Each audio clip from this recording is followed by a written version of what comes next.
তো এটা মানে মার্কেটে গেছিলাম মন্তাহার ঈদের ড্রেস কেনার জন্য। তো দেখতে পাচ্ছিলেন যে এই ড্রেস পরা মন্তাহার ছবি আছে দেওয়া। তো এই ড্রেসটার মধ্যে এখানে অনেকগুলো ড্রেস বের করছে। তো আমরা এই ড্রেসটা যেটা হাতে ধরেছিলাম এটাই নিয়েছিলাম।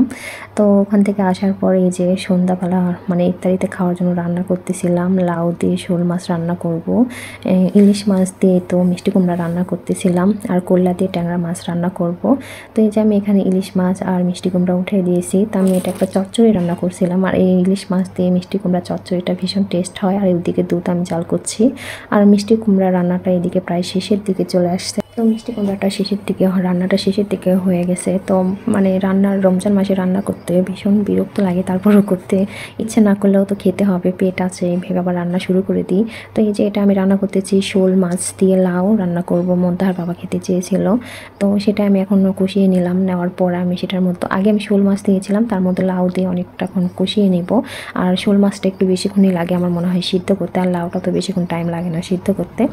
তো আমি এইদিকে মানে এগুলো রান্না করে রেখে আমি আম্মুদের বাসায় যাব, কারণ ওখানে আমাদের মিলাদ হচ্ছিল এই জন্য। তো মন্তাহার বাবার জন্য আমি এদিকে গরুর গোশত দিয়ে পোলাও করতেছিলাম, আর আমি এগুলা ইফতারি দিব, কারণ এখানে বাসায় অনেকে আছে তাদেরকে ইফতারি দিব, এই জন্য আমি রান্না করে নিচ্ছিলাম। এখানে বুট, তারপর বেগুনি, এটা মসুর ডালের বড়া বানিয়েছিলাম, আর এখানে বেগুনি, তারপর পেঁয়াজও আরও অনেক কিছু। আর এইদিকে আমি এই যে প্লেটটা সাজিয়ে নিয়েছি, এটা হচ্ছে পরে আমি আন্টিক দিব, আবার ওপরে মানে ভাড়াটিয়া আছে তাদেরকে দেওয়ার জন্য।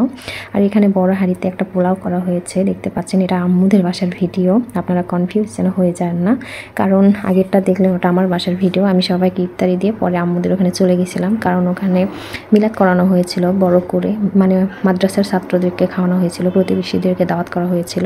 তা আম্মু আমাকে একে একে সবগুলো দেখাচ্ছে সব ঠিক আছে কিনা। এখানে তরমুজ, পেঁয়াজু, বেগুনি, বুট, খেজুর, তারপর বড়া, পোলাও করা হয়েছিল, টমেটো, শসা, সালাদ সব কিছু দিয়ে দেখতে পাচ্ছেন। এই যে এখানে সব কেটে নেওয়া হয়েছে, তারপর শরবত করা হয়ে গেছে।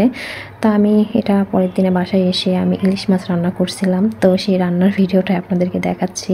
তো 4টার মতো পিস নিয়েছিলাম, যেহেতু আমি মন্তাহার বাবা 4 জন মানুষ, তো বেশি আমাদের লাগে নাই।